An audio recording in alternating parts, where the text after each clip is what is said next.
எத்தனை பிரதோஷ வழிபாட்டை பார்த்தால் என்னென்ன பலன்கள் கிடைக்கும் தெரியுமா?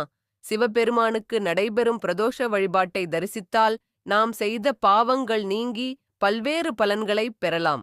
பௌர்ணமி மற்றும் அமாவாசைக்கு 2 தினங்களுக்கு முன் வரும் முக்கிய நிகழ்வு பிரதோஷம். இந்த பிரதோஷ நிகழ்வை எத்தனை முறை பார்த்தால் என்னென்ன பலன்கள் கிடைக்கும் என்பதை இந்த வீடியோவில் பார்க்கலாம். 3 பிரதோஷ வழிபாட்டை தொடர்ந்து தரிசித்தால் பிரம்மா, விஷ்ணு, சிவன் ஆகிய மும்மூர்த்திகளை தரிசித்ததற்கு சமம். 5 பிரதோஷ வழிபாட்டை தொடர்ந்து தரிசித்தால் உடலில் உள்ள அனைத்து நோய்களும் நீங்கும்.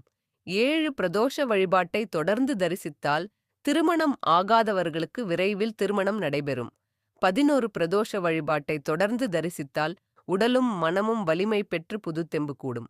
13 பிரதோஷ வழிபாட்டை தொடர்ந்து தரிசித்தால் நினைத்த காரியம் தங்கு தடையின்றி நடைபெறும்.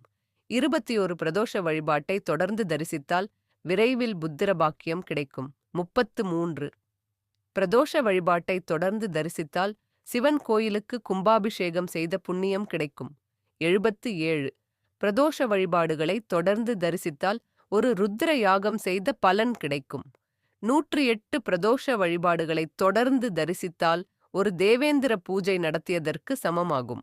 121 பிரதோஷ வழிபாடுகளை தொடர்ந்து தரிசித்தால் அடுத்த ஜன்மம் கிடையாது.